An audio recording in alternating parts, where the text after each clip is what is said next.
Hello and welcome to Pointer's Point of View, your favourite podcast for news, reviews and sometimes some games.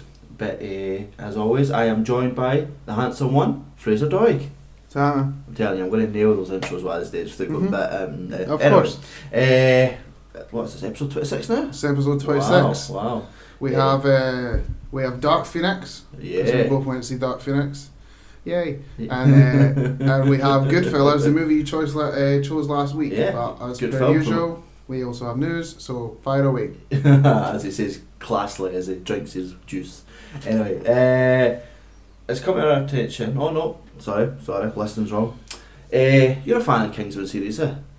I haven't seen the second one yet because obviously I heard that it was shit, but I really should get around to it eventually. So, it didn't do so well. No, apparently it bombed. It got shit reviews. I don't know if it bombed. I think it bombed. Yeah, it compared bombed, to the first it one. bombed in box office, but not bad reviews really.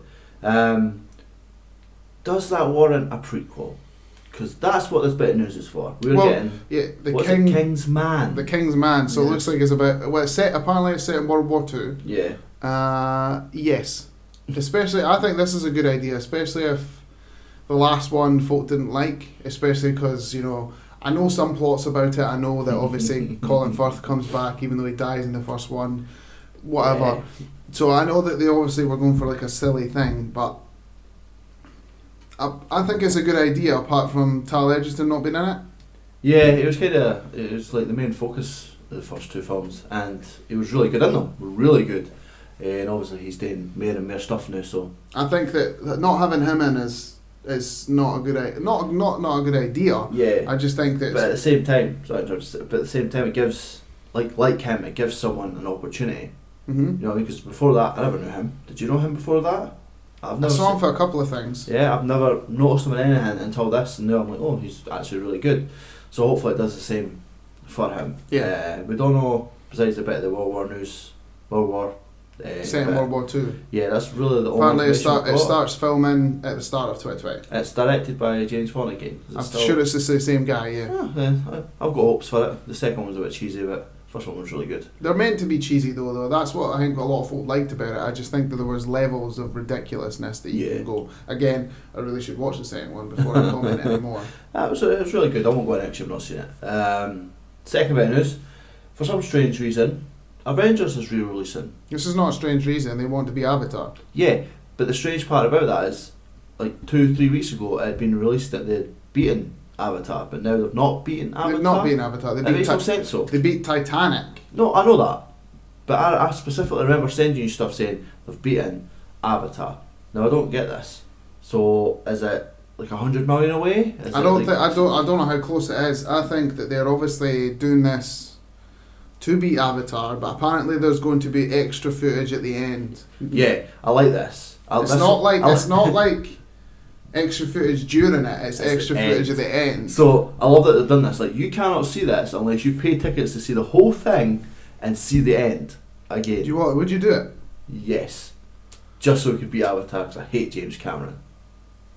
I don't know if it's not that I didn't like the film or anything like that. It's just Can I sit through? Well, yeah, I'm not emotionally go through that again. But like, can I sit through 3 hours for what is the 3 hours and 8 minutes? Sorry, could I sit through the 3 hours and 8 minutes for the bits of the end credit scene where I could just easily Google it? What would you do, right? For free? What would you do if it's just old Captain America standing there going, patience, and that's it?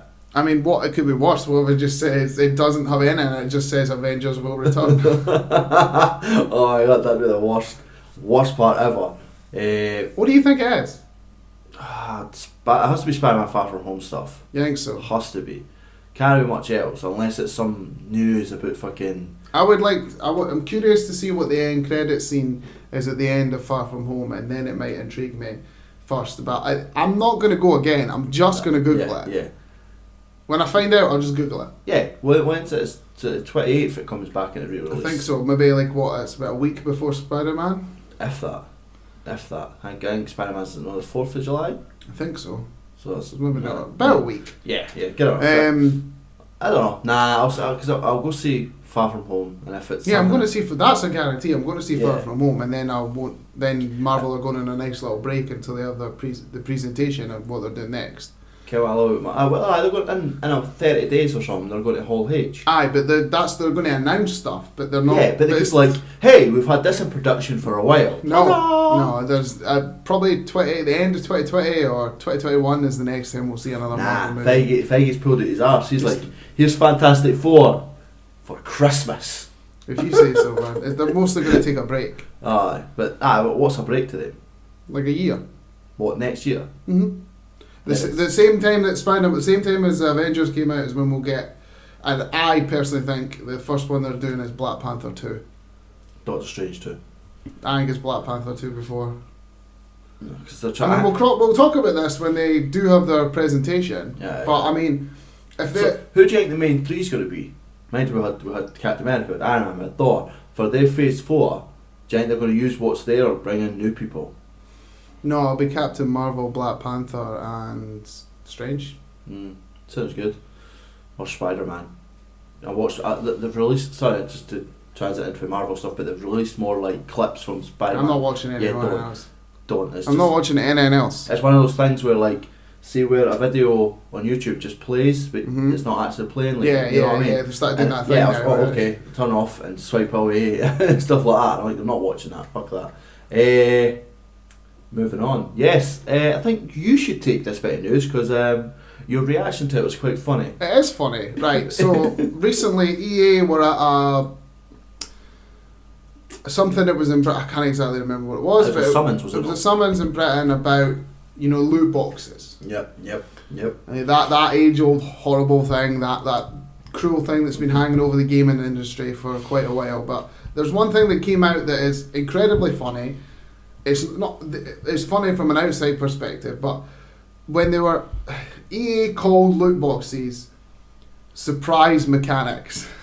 This is so fucking talk about digging a hole, eh? Talking about not understanding what the mistakes that you've made. Was it not specifically a surprise mechanic like a Kinder Egg? Basically, that's examples that they gave. That loot boxes are like Kinder Eggs or whatever the Americans call them or stuff like that. That's the poor woman that had to say that. See, this isn't bad than this. I think that she probably thought this is a good thing to say. But like I said before, there's probably they must have sat in a room with at least 10 people and went, you know what's good?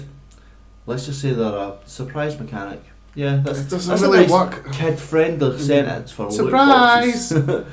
You spent a tenner and got nothing. Hey, nah, that's just EA just trying to cover their arse, and it is fucking stupid. Do you know what? It's because they will not let go of the fact that they will never stop using them. No. Like in FIFA and all FIFA and Madden and all the sports games. Yeah, all that shit that came out with like Star Wars and all the loot box shit and other countries have banned them. Good on them, but the things like the money they make from like FIFA alone on loot box on like 800 million on like month. Players and cards and whatever the hell you get in it, like they're not gonna just give that up without trying to come up with some convoluted bullshit that makes them sound okay. And no wonder. Imagine you own a company and something you're making. We're not defending them. No, I know. I'm not. Right, but if you're a company and you're making something, if you made something and that thing made you 800 million a month from one game, you're telling me you wouldn't fight teeth and nail to keep that 800 million? Well, at this point in time, only some certain countries loot boxes are illegal. Yeah. The ones that are not illegal, I would just come out and say, yeah, they're about taking extra money. Yeah. Just be truthful about it. Just be truthful. Why instead of trying to dodge around it and say that there's surprise mechanics. Fair enough, when they become illegal, then obviously you've got whatever they're going to do then. But if at this point that they're not, then just either be a cunt or stop doing them. Right. Just be honest, right? Because if it is illegal, it would probably take about a year for it to come into effect. So just come out and be like, yeah, okay, FIFA, NFL, fucking Star Wars, here's loot boxes. These are loot boxes. Because as much as I say, I don't agree with loot boxes. Yeah. I don't, and I'm going to put my hands up and say that have I ever bought a loot box? Yes, of course I have. Like what I have. There's no denying that. Yeah. Do I agree with them? No. But when people buy them, they're choosing to buy them. Nobody is forcing your hand. I mean, some games obviously shove it in your face. Yeah, it makes it easier to buy stuff, and it like does shove it in your face, and it's like you can progress the game. That's ridiculous. Yeah. And then other games, it's like it's customizable stuff. So like good, but that's your choice at the end of the day. But it's trying to defend the fact that it's a surprise mechanic. Yeah. Like, woo, surprise! No, it's ridiculous. Yeah. Like you're gambling. It's literally don't try and act a good person when you know you're horrible. Just admit it, yeah. You know what I mean? It's just be honest. You're still going to make money. They're not going to, because some countries aren't going to ban this. Mm-hmm. So, no, of course not. You know what I mean? Like, I mean, this honestly, them saying stuff like that, like saying it's a surprise mechanic, is just a slap in the face to gamers. Yeah. Like what they think of the people who they make games for. It's like, do they think that we're all 12-year-old idiots that as soon as they see something shiny, we're going to grab? Yeah. Don't get me wrong, there is people out there like that, Yes. but not everybody's like that, so don't treat everybody like that. I'm so happy that you got over your obsession, Fraser, of your Overwatch events. I must spend it! I liked buying, like when it comes to like skins and stuff like that, I'll put my hands up and say that I've bought loot boxes. And I've done it for FIFA. But do I wish they weren't in games and they just didn't exist? Yeah. But again, I'll put my hands up and say I have. I'm not going to get on a mighty high horse and say they're the worst thing that's ever happened. Well, they are. I'm not going to get on my high horse and say that like anybody that does it is an arsehole, because I've done it myself. Yeah. And I wish that it just didn't exist. Yeah. The main reason why I don't like it is not because of loot boxes itself. If you spend money on a game of loot boxes, that's your choice. I don't like the stigmata that it puts on the gaming industry, where it has it like dangling over the edge and stuff like that, where people start getting negative about the gaming industry because of loot boxes. Because then it just puts a damper on games in general. All people do never talk about how good games are. They always talk about like it's got microtransactions. Yeah. But this thing gets me right. Don't get me wrong, Battlefront, pay to win. Yeah. Do not agree with pay to win. That's awful. Cosmetic. That's just a choice of making your character change. But even if me and you're sitting there, we're playing Overwatch, we're the same character, it can't be that, but you know what I mean, if we're facing each other. Yeah, I know what you mean. Like, and you go get a loot, like, say you pay 100 quid for loot boxes, right? You get all these cosmetic, it doesn't change how we play the game. Doesn't make you, you know what I mean? So, I agree with stuff that. like that. But at the end of the day, just... I wish it wasn't in there in the first place. Yeah. That's the thing, it's a crow miss, just because, I don't agree with loot boxes and customizable stuff as much as like, oh yeah, because you see it in like E3 and you see it in loads of things where they say there's no loot boxes, no pay to win. The place cheers, and that stuff annoys me, because it's like, cool, you're cheering for something that really shouldn't be there in the first place. Like, just don't do it. And also, how many companies at E3 went, hey, there is no microtransactions. The game comes out and there's microtransactions. And I mean, look at the gaming industry now as well, where how many times do people justify saying, oh yeah, it's only customizable loot boxes, not pay to win, and folks still like cheer. Like, that's the way it is now. It's saying that there's loot boxes, but it's only for customized, and folk are like, woo! That's what's wrong with it nowadays, and I feel like this could be a whole tirade. 2019. No, I mean, 2018 was the unfinished product. 2019 is, we're never really happy. No, we're never really happy, no. Right, you may as well move on to the next one before it becomes a tirade. We got a new trailer for something we both love, Stranger Things Season 3. Looks good. The final trailer for it. Trailer. Looks fucking awesome. Looks good. Looks good. I was kind of worried whether we were going to go with it. Like, it looks like that the entity didn't get trapped and it just stayed there, and they trapped it on this side of the upside down instead of that side. It looks like, the way they're hinting at it, it's been stuck in the wee boy for ages, for this whole time. But now it's moved on to another, which the trailer hints at. It hints at the new racist weirdo haircut. The guy for the last season, aye. And I'm looking forward to it. Like, that's so cool. But I really hope they don't give us an episode like last season's. The one where I didn't hate it. The one where she goes and finds another number. Stupid. See, that's what I don't say. That's what annoys me. But see, because a lot of folk didn't like that episode, I don't think they're going to do this whole other number thing now. Folk are like, they don't like it, so. But I'd like another number if they were like, no, it's part of the dragged. Team. Yeah, part of the team. But like, people start coming to the town because they're drawn into this and they can feel it because they're pretty much made from it and all that stuff. Yeah. And it's just like, wow. But the trailer also showed us that the American government, I'm guessing it's the American government, are fucking stupid again. Where they're like, hey, you know what? Let's mess about with it. yeah, let's play Of with course, this. it's just the way it is. And We'll also, always do it looks that. like we've got a little bit of Toothless and Steve Love action. Steve. So yeah, I mean, Do you think that? So, see in the trailer they showed before, where it has the arsehole character walking and all the mums are Yeah. like state. Do you think that he's got it in him at that point?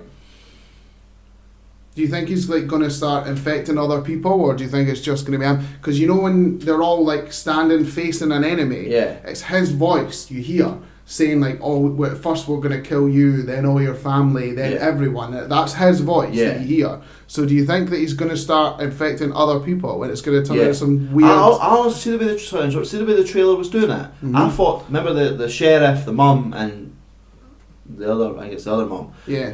They seemed like they were against the kids. The way the trailer kind of shot it, because you've got the kids standing on one side and it's clearly the same team part, and it turns round. Do you think so? That's what kind of it gave me a hint of that. So it could be them being infected. I was thinking the rest of the town. Could Like be. a sort of zombie Stranger Thing. Everybody gets turned into those dog things. What's it? Demogorgons. Body snatchers. Remember that movie? That type of thing. that- Taking Where over people. Maybe it's something like that, and they become Yeah. all against the town. Could, mate, for all we can, that could be a dream.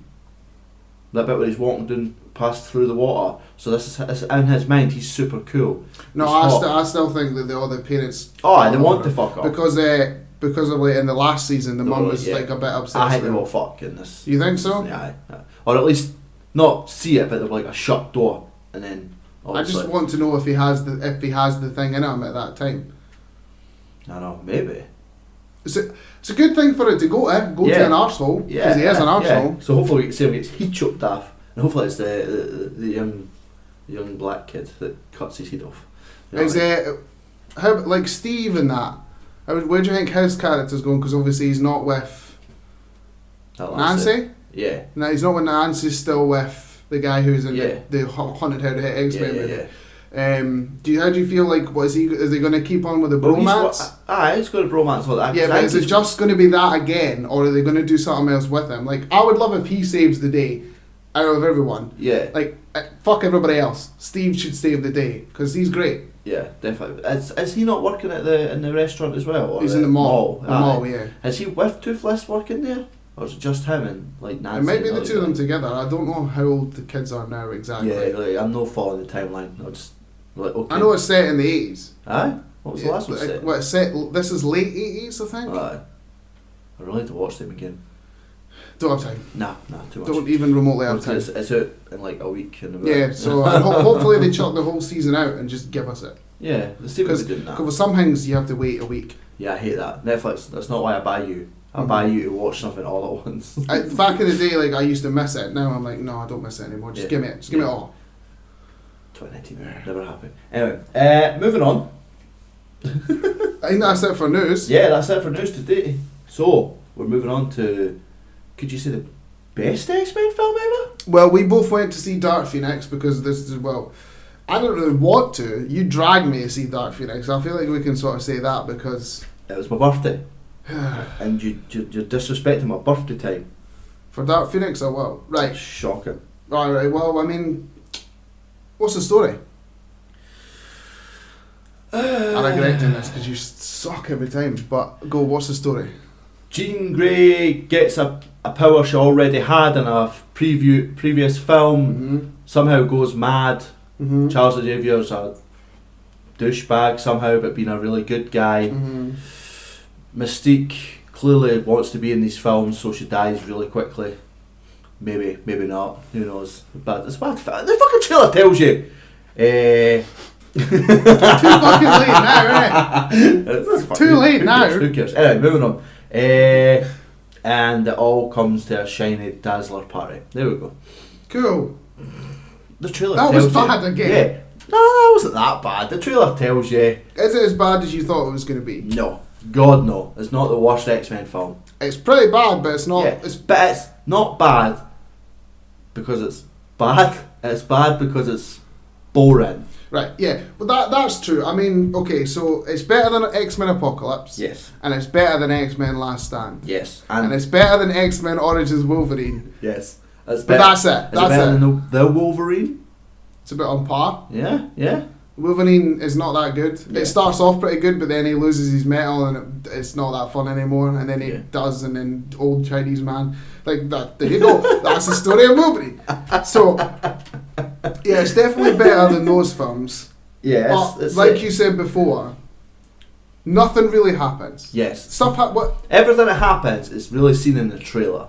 And that's the truth. If we could try and go into it without No, even though it doesn't mean I'm going to dive into it because I try and be nice to people. Okay. It's too late. Well, if anybody goes into this film not thinking that that's going to happen, they really haven't watched the trailer. Yeah. But people might not watch trailers. Well, my bad. If they didn't watch trailers, they wouldn't go see it because I know. Somebody's like, that poster. That says X-Men Dark Phoenix. I'm going to go see that. I mean, if we're going to start about like. Okay, the mutants are super popular. Yes. That's how it kicks off. They're super cool, popular, giant black, connected to their president phone. They go into space to save a bunch of astronauts, and Jean, as you've seen in the trailer, gets the Phoenix. Even though she already has the Phoenix. But it's not the Phoenix. But it's not the Phoenix, no. So apparently she's always had the Phoenix, but this storm has made the Phoenix even more powerful. Yeah. But so she did already have it. Yeah. So she was the Phoenix. But then in this movie they give her the X-Men nickname of the Phoenix. Yeah. But if she already had the Phoenix, shouldn't she have already had that nickname? Well, no, because man, the kids are calling you the Phoenix because you like rised from the ashes.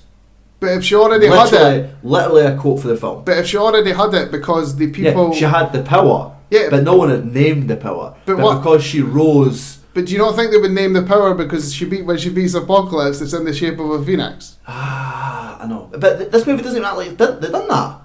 There's no reference to it. Well, I mean, besides the fact that Charles is bald. I mean, we'll get to the timeline because we'll get to the timeline. Right. Okay, but first off, we're in space. You know, it's one thing we wanted. Yeah, we want space. We want space. Hank. Oh, the cat's doing something. Yes, we're accompanied by the cat this week. She's somewhere. It's fine. She's not doing anything. It's cool. Yeah. Xavier trying to play his ego because somehow he's an egotistic motherfucker in this film.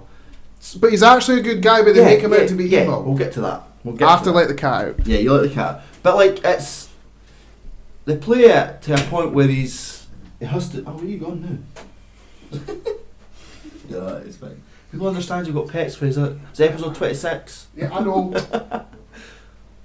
But yeah, they play it to a point where he's like, he has to play up for the president. He has to be this character who's, you need a problem, phone us. We will be that guy. We are your American scouts. We can help you any way you want.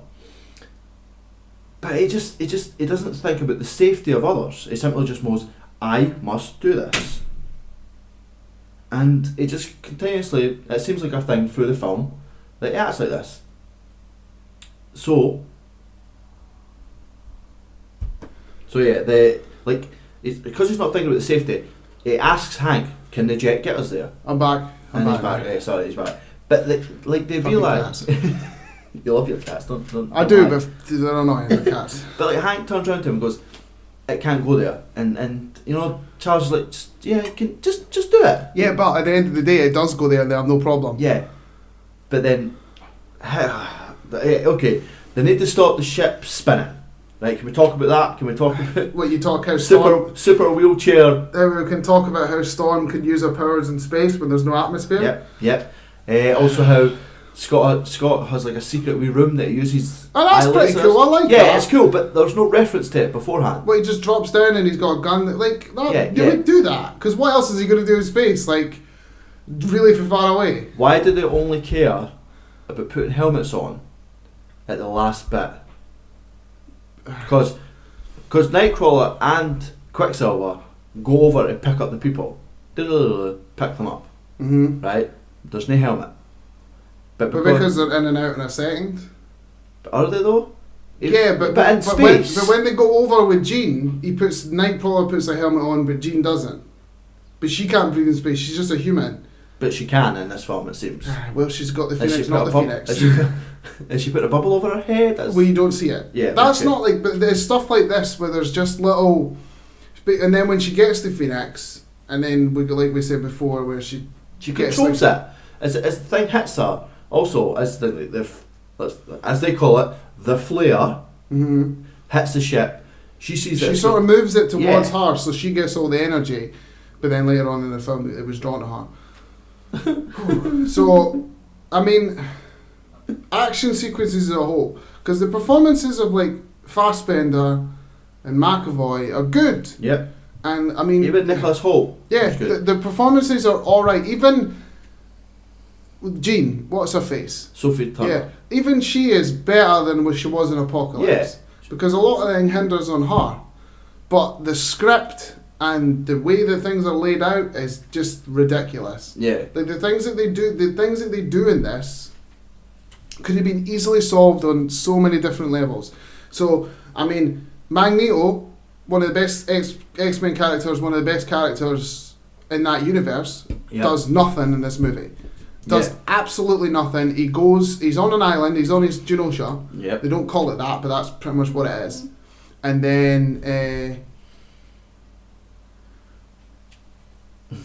sorry, then it goes to like, then he decides he wants to get rid of Jean after he finds that she does something horrible, which you've already ruined. She kills Mystique. Yeah. Right? And then they get captured by the government because they're trying to kill Jean, and then the end. Like, that's literally what Magneto does. He does nothing else. Like, nothing else. Yeah. Does... Because you called the character in this, right? But when Quicksilver went to save Magneto and Days of Future Past, was he referencing oh fucking hell, was he mentioning fucking the mutant that's on the island that uses his hair as an ability? And you went, is that Whiplash? Slipknot. Why Slipknot? Well, this is ridiculous, right? Is that Magneto has these people? Why not make it someone that we know? Yeah. Why not have it be like they have like fucking 2,000 mutants. Make it the Blob, make it Sabretooth, make it Toad. Like, this timeline fucked anyway, but no, they make it someone who can use the same powers as Xavier. Yeah. Cool, we already seen that. Boring. And a man that uses his hair as whips. Yeah. Like. And what also bothered me is when they were on, let's just say, Genosha, right? As you pointed this out to me in the cinema, this island's filled with mutants. Right, who owe this island, they owe it all to Magneto for making this place. But the minute he's in trouble, the minute he's bothered by the army or anything like that, they don't do anything. Yeah, they ain't wrong at the beginning, it's like, whoa, don't do anything, stop. But like, as it progresses, they do not move. They just stand there looking at them like, we don't actually have powers, we're just extras. You know what I mean? What else is there? How did you feel about the scene? Are we just going to spoilers? No, we're just talking. We're just talking in general. In the trailer. Spoilers, but in the trailer, right, we see the helicopter fin shoot straight at him. Yeah. How did you feel about that moment where Magneto is struggling against the Phoenix power? I do like the fact that she went and like she showed that she was more powerful than the top dogs, like Magneto and Hingy. But again, like, it's just going from like one bit to another, where it's like, she would talk to Charles. Charles told her everything. She didn't believe her. Went to Magneto. He said stuff. She didn't believe him. Random alien woman says, "You're all powerful," and she's like, "Yeah, I am." No, it doesn't work like the villains in this, or what they are called the Debari. They were meant to be Skrulls. Yeah, they were meant to be Skrulls, and meant how we were like, or they were meant to be Skrulls or Shi'ar. That was the two plans they had for them. Meant how we were like, we've never heard of these people. Like, they don't exist, do they? One comic book in 1965, these people were introduced, and that was it. They are the most boring, bland. They're basically like the Skrulls, but with no personality. Yeah. They can become humans, but then in like Captain Marvel, where the Skrulls are fighting, they're Skrulls. They look like Skrulls, but in these, they're like regular people. They don't change back until like they get shot at. But then they still look. It's so bland and boring. It's just the X-Men against generic, sort of high-powered I honestly thought I was watching humans. Honestly, thought I was watching a vampire movie. It's ridiculous. Like, it's the most boring Bond villains. And what a real thing I had a problem with this, right, is they kept painting Charles Xavier as a bad guy. Yeah, they tried to do what obviously before he gets disintegrated or dusted in X-Men Last Stand, where he trapped the powers inside of her. Yeah, they did the same thing, but the stuff that keeps unfolding, like he's like, I told you that your parents were dead, and then you find out that the parents are still alive, but then it's because the dad didn't want them. So technically, he did the right thing. Yeah. And you see it in flashback where he's like, nobody can look after her. She's a monster, and Charles is like, she's not a monster. She'll be taken care of by me. And then Charles is apparently the bad one. Yeah. It makes no sense. It's like absolutely no sense. Every time she sees Charles, she's like, Charles, you're a liar. And it's like, well, no, really? You're not. Like, you literally, he did save you. Yeah. And then like, it's like you're meant to feel for her and hate Charles. I don't hate Charles. No. And she's like, her reasonings for turning bad, right? For obviously she can't control it. Yeah. At the beginning, which I understand, right? But then she suddenly gets the red coat, the Phoenix coat out of nowhere. Yeah. And it's not red, it's brown in this, but anyway, yeah. Whatever. And then she suddenly just decides, yeah, I'm evil. It's the line that really annoyed us in the cinema is when the alien lassie goes, everybody leaves you. And we were both turned around and goes, no one, everyone is literally chasing after her. That's the whole point of the movie. Yeah, that's the whole point of the movie. Oh my god, that was ridiculous. How did you feel about the... Right, because we are shitting on this, right? And we did say it's better than Apocalypse. Yes. So what makes it better than Apocalypse? Before we get to the timeline fucking ruining ending, what makes it better than Apocalypse? Like, because I'm trying to look at some positives, because I don't just want to shit on it.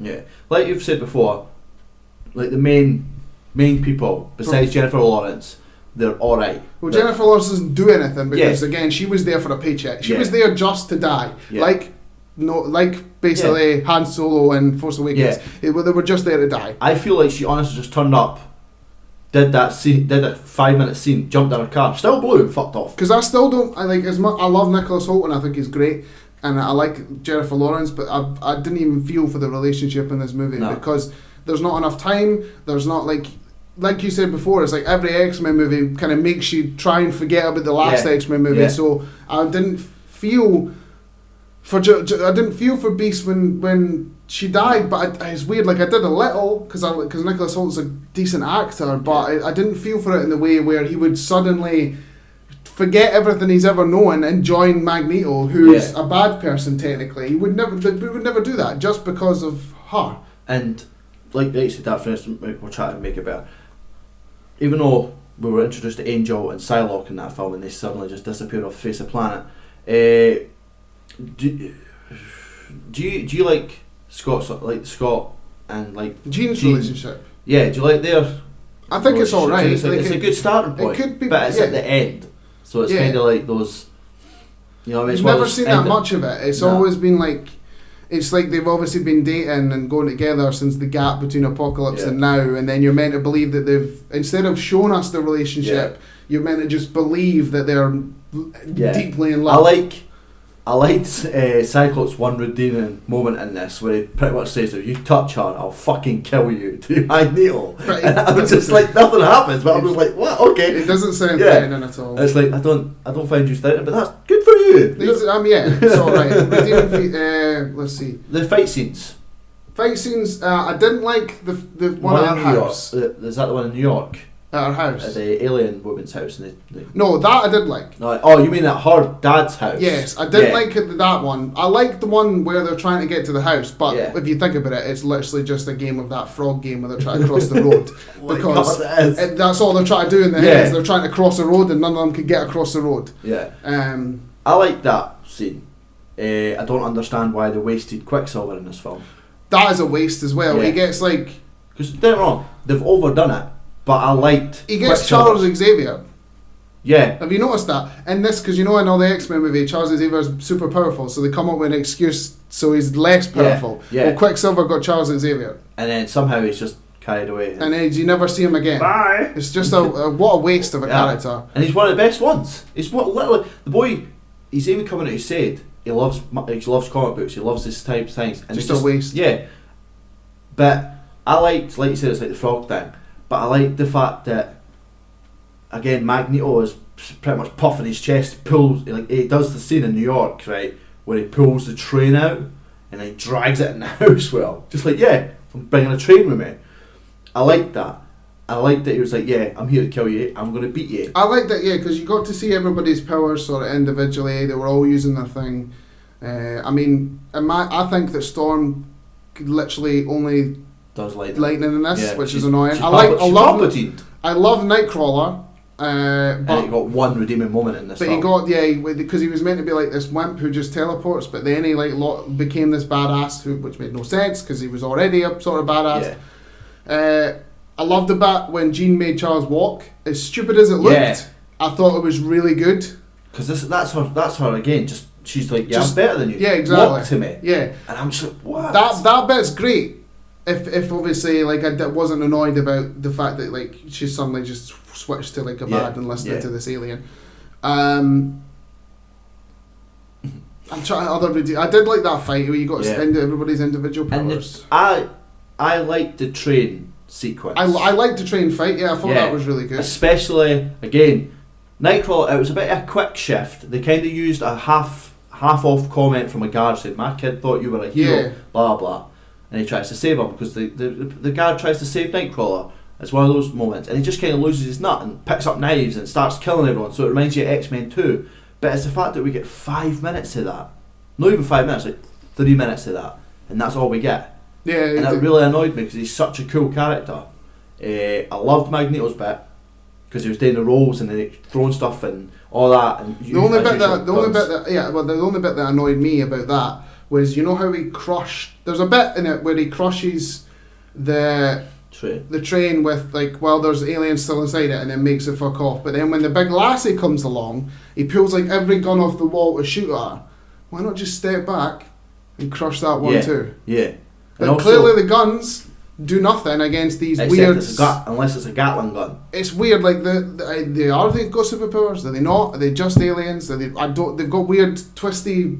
I don't know. Yeah. I don't know. They basically they gave them powers for the scenes. But basically. It's the most generic. It's not even powers. But they basically wrote the script, right? Because obviously they couldn't lose the Skrulls, and they're like, right, what do we do in this fight scene? All right, we need them to survive, so they're immune to. Well, we do this in the film, so they're immune to that, right? But then we need them to be menacing, but they can't be too much, so we'll give them that. It's just like powers by reasoning. Yeah. Right. Why not?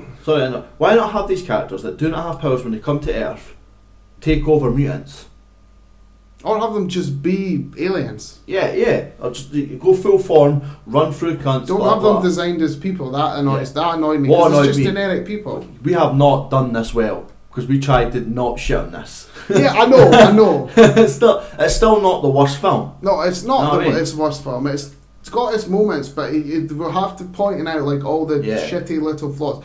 The bits that make it for me, like even maybe on the par with Apocalypse, is the way that the X-Men timeline is fucked. Yeah. It's absolutely fucked. But this one fucks with it the most. Yeah. So the way I look at it, this one is technically before the very first X-Men. Yes. But and obviously the time got reset with X-Men Days of Future Past, but those ones still exist, right? Yeah. So when Wolverine comes back from X-Men Days of Future Past, Jean is there. Yes. With Scott. Yes. Right. But at the end of this, she goes into space to become the Phoenix. Yeah. All the time and technically sacrifices herself. So how can she go from being dead to being alive in the house, in the school, that at the end of this movie is run by Beast, but in those movies it's run by Charles? Yeah. And it's called Charles Xavier's. It doesn't make any sense. Like, what? Just realise where you've been and realise what happens next. It's like every X-Men movie is its own thing. Yeah. It's so stupid. I genuinely, after seeing her, where she sacrifices herself and goes into space and becomes the Phoenix full time or whatever it is, right? And then obviously she's dead. They say she's like dead or whatever. I was like, but how? But then what is she? Is she what? Yeah, she's become more. Right, but then energy. But does she come back? she must. These are things we'll never know, and it annoys me. Like, don't get me wrong, it was nice to see Charles and Magneto end. I like with it. chess. Yeah, I like it ends on that. Yeah. That I like it ends. I like that it ends with that. That is a good thing. But then obviously it pans out and you see the Phoenix flying through the sky. Why would she be still over fucking Earth? It's fun. It's a night. Well, fuck. Technically, she should be alive Yes. in the mansion with Scott. Technically. Yes. I don't understand. I don't. Because like, how can? Because like, does Last Stand still? No, it got rid of the Last Stand. Yes. Got rid of Last Stand. And they got rid of X-Men Origins. No. Yes. Yeah, and they got rid of the Wolverine. Yes. But that's it. That's it. So technically, the way the movies go is First Class. Days of Future Past. Yep. Apocalypse. Yep. Dark Phoenix. Yep. X-Men. X-Men 2. Logan. That's how it goes. Yeah. So that doesn't make any sense. No. How can it go from Dark Phoenix to X-Men? Like none of it joins. Yeah. None of it. I mean, This is set in 1992. see the fact that X-Men. obviously James McAvoy doesn't turn into the Patrick, that I can live with. Yeah. But at least have it in a way where it sort of ends in the first way. Like, what if this movie, I would like, you know what would be a good end of this movie that would tie in, that would make people happy? Say this movie ends with, like, seeing a little girl, like, wandering through, like, a school. Yeah. And she, like, and the teacher goes, like, take my hand. And the teacher, like, takes her hand for us, like, a couple of seconds. And the teacher, like, starts to, like, get a bit slurry and a bit wary. And it's just, like, what, like a teenage Rogue. Yeah. Something like that. Yeah. Because the first movie is about Rogue. Yeah. And the whole, like, Magneto and stuff. So have it like that. Have a tiny little thing like that. Where you're like, oh, you know where it's going next. Yeah. It's never going to lead anywhere because this is the end of it. But a nice little way of making it a whole, instead of putting something that makes absolutely no sense and doesn't connect to jack shit. Also, we got Quicksilver saying, haha, run slow now, it's dangerous. As they walk past kids running, I was like, oh, what a waste. I just that's the most infuriating part for me, is the timeline. Is Yeah. the timeline is fucked up. And But what's nice now? You can write that timeline down a bit of paper and just crumple up. crumple up, throw it in the window. You know what I mean? No, not the window, because anyway. That's Dark Phoenix. That's because we're gonna. Even though rant we about it shat, for too we shat on that something rotten there. long. It was as bad as I thought it was going to be, and it's Yeah. your fault. Well, I'm not saying it's your fault. It's that bad. It's just your fault that I saw it. Simon Kinberg, they found out that I wrote it for you. No, but seriously, not the worst one. I'm just saying that. That's all I say. Even you said that's not the worst. It's not one. the worst. It's better than.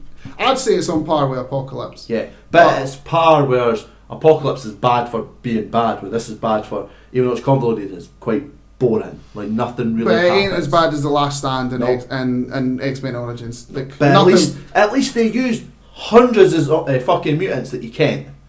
Hey, that's the multiple man. Oh, that's fucking Yeah, Vinnie but they did it Jones and bad. Stretch. Yeah, but at least they gave us like a shit ton. But X-Men Origins, nothing's bad. Yeah, At least no. we'll never hit that level ever I know, again. I know. Ever again. Goodfellas. Anyway, you know what I mean? Just a wee question, mate. Just a wee one.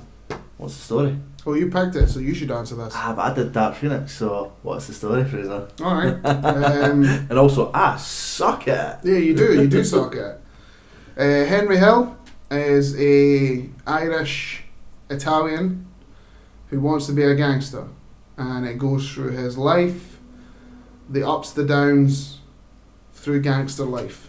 Yeah. That's about it, really. Yeah. So I should do that. I try to go too much in it. No, yeah, you fail at it horribly. Wow. Hurtful. My feelings were hurt. Just saying. So, I mean, did you like it? I loved it. I actually loved it. Because not only did it show, well, we'll get into it later, but it shows two sides of his, like, two sides of how a life can be and how it can change rapidly for someone who's in such a high pedestal. But then kind of at the same time, kind of just like, oh shit, at the end as well. You know what I mean? Like Yeah. that. It's such a good way of telling a story. You know what I mean? Especially, I loved the young Henry bit. Mhm. I did. I loved that. I loved seeing Well, him come up. the opening of this movie and the setup of this movie about learning about Henry's background and what he wants to become Yeah. makes you want to be a gangster so much. Yes. So much. Yes. Like, 100%. Well, there's no denying it. So like, the Karen, the wife character, and Henry do voiceovers. Yes. How do you feel about those voiceovers? I think they're well timed, and like sometimes you can get it and it kind of takes you out of the story, but this one, because it's so fixated that they're like, hey, this is what I was like, you know. You take, and it's like this their inner monologue. Mm-hmm. You know what I mean? It's like this is what they're thinking in the moment type thing, and it didn't take me out of it at all. I think it was well timed, and just a great. I think it's especially in this sort of film, it wouldn't work in everything. Yeah. But it's a good way for exposition. Yeah. Without, well, you're still seeing something going on at the same time, where it sort of gives you information about stuff. Yeah. But it's not like just sitting in a room talking about just what's going to happen. It's kind of like he's doing something while saying like what I'm doing as part of the story and how I felt as in exposition. Yeah. Did it feel 2 hours and 25 minutes to you, this film? Yes. It felt a little bit too long for me, and some films I can deal with length, and where I feel like it goes back really quickly. Yeah. And then sometimes I can feel where it's like it drags a bit. And for me, there was definitely a couple of bits where it dragged. Yeah, definitely. For example, I mean, we obviously will get to the ending, but the ending was just really abrupt. Out of nowhere. The start of it, I feel like you kind of need that with the backstory, sort of Tommy bits. I felt like just a lot of the we're out at restaurants moments. Yeah. You know, we didn't need, like the first one where he walks through and he shakes her hand and she's like, what do you do? And he's like, I'm a builder. Or it's the same as when you see like the other wives chat, like Fridays for girlfriends, Saturdays for wives type stuff. But I'm saying about when Karen goes to see all the other wives of the mobsters and stuff like that dragged it a little bit too long. But at the same time, it could have been shorter, but it still gave us enough of, oh my god, I don't want, like she's saying, I don't want to be these people. Yeah. You know what I mean? Well, since we talked about the romance between Henry and Karen / the girlfriends. Yeah. So obviously when he starts cheating on his wife multiple times, that's when you start to obviously realise that they're arseholes. See, I don't know if you feel the same way as I do, but Tommy doesn't really do anything or show his personality really up until these moments where he starts to cheat and stuff like that. You mean Henry? Henry, because Tommy is. But yeah, Henry, like he doesn't, for most of it so far, he's been sitting at a table laughing, or he's a nice guy and stuff like that, but then it's like a nice wee slow turn to show you. Yeah, when he starts taking her as a drugs. Yeah. Basically. Yeah. But even before that, he was like sort of it in ways, where he basically I feel like he did love Karen, and he always sort of loved Karen, but it was kind of like it was another part of it's part of the facade of a mobster. You need to have this family life, and then this underbelly in the background. It's part of the package of being a gangster. So I clearly loved her, but it was that at the same time, where he still wanted to be a gangster, be with other lassies, but do you gravitate towards anybody in this movie? Like Henry's probably the most, but at the end of the day, he's still a piece of shit. Tommy's mother. Tommy's mum is pretty fun. Which is, fun fact, Martin Scorsese's sister. Okay. I didn't know that. Yeah, because she is called Catherine Scorsese. So I'm assuming it's sister. Or sister-in-law. Because in the cook inside the jail is called Vinny. He is Charles Scorsese. And so his brother? Yeah. They're married. Right, okay, well that's fair enough. I mean they look older. Yeah. They look like Scorsese does now. Sorry, that's my dog. That's right. So how did you feel about the ad-libbed moments in this film? Well, Tommy is okay. The Tommy character. Joe Pesci has probably got the most quotable lines and stuff like that. Yeah. Henry does sort of, but I'm a funny. I'm a funny guy. Yeah. That was all made up by Joe Pesci. That bit's funny. I do like. Some people could probably find it annoying. When I watched it with the wife, she found Joe Pesci Tommy as annoying. Yeah. Like, I think he's just a little asshole. Yeah. And I do like his character. I don't really feel bad when he dies because he kind of had it coming. Yeah. It's his arrogance because he knows that he's 5 foot fuck all. Yeah, he's 5 foot fuck all, but he's full Italian, whereas he's surrounded by half Irish or, you know what I mean, stuff like that. They're not. It's called pure blood. They can't be made. Yeah, they can't be made. So he feels his superiority, and it comes across really well. And also we get, you're a funny guy, and as you say, that's a made up bit. So you see the reactions. I thought that was brilliant.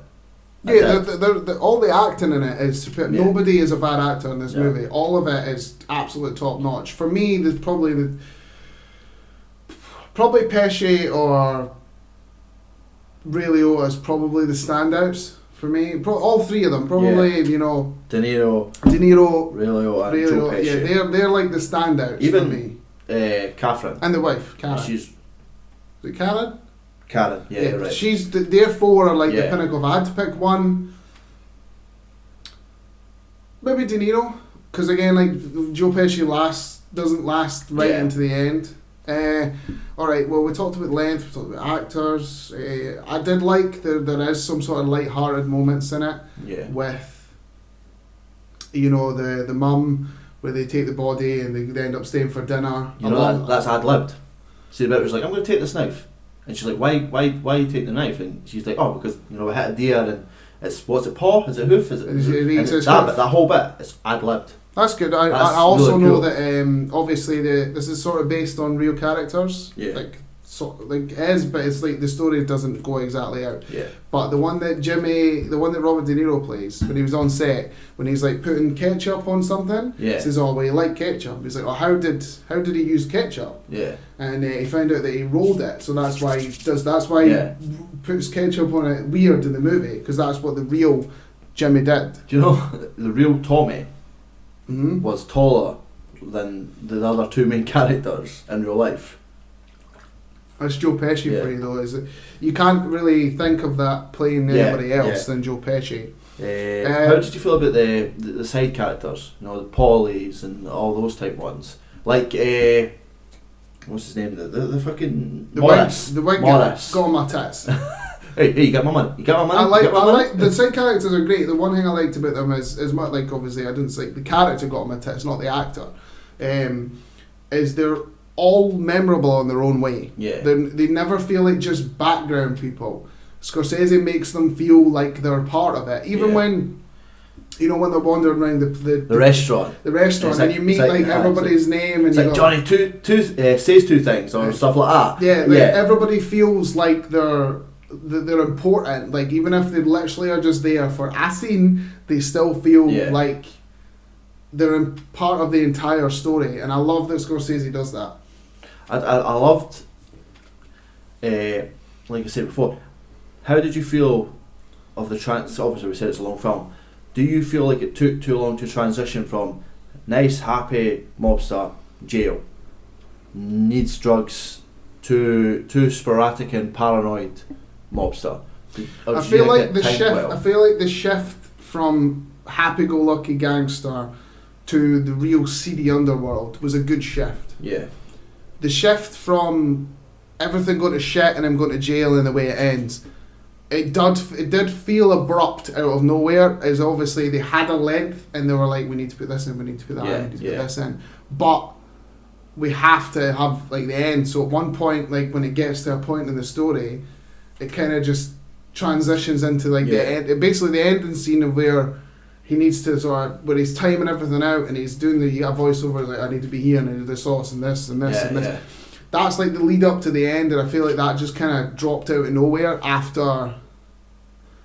Like, it was basically the bit that probably ended where it was like started becoming like, oh shit, we need to end, is after Tommy was killed. That's when it was like, oh shit, we better end. Because I feel like Jimmy was cleaning house, but that kind of just like, it's like they just took characters out. You know I love that bit. Well, especially when the guy, I can't remember his name, but he's the Afro Italian guy. He's frozen In the stiff. freezer, yeah. Yeah, I like that bit. That makes sense because I mean it's obviously the character's really paranoid and Yeah. it's like he thinks that people are going to rat on him, so he starts taking out people from the heist, which makes sense. It was kind of just after because obviously that had nothing to do why Tommy got whacked because he Yeah. killed, which is probably the most Buzz. one of the something. most infamous scenes in the movie. You know where they take out the made man and Yeah. they kill him by accident, and then they have to go bury the body. Yeah. Which again is a great scenes. It's where the movie starts before you get like the backstory about Henry or Ray Liotta. The bit I really wanted to talk about was so how do you feel about the spider bit, which is where they're all drinking and they've got like a bartender who would have been what Henry back in the day. Yeah. I like that because not only does it show what gangsters are really like you know what I mean, that type of gangster. But it also showed the difference between old gangsters and new gangsters. Whereas old gangsters saw a young kid, potential, took him in, trained him, Henry. This spider kid who is coming around these guys, trying to get in, trying to be cool, and he's just instantly taken away. Just he's shot in the foot or made to dance by Tommy because he's not bringing him drinks fast enough. And then when he comes back, he tells him to go fuck himself, and Tommy shoots him dead. I like that bit, which I found out that the studio wanted to take it out.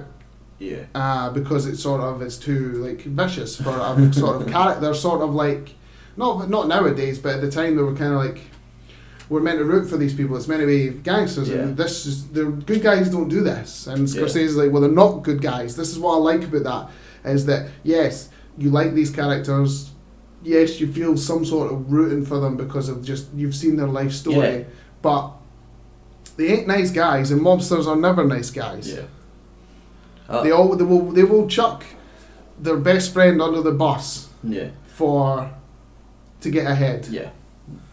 And it was a nice, not a nice scene, but it was a nice showing of what these characters can be. So when it starts sort of coming near the end, you know, because you've had the ups and downs and of like the sort of explaining the rules of being a gangster or being a good fella.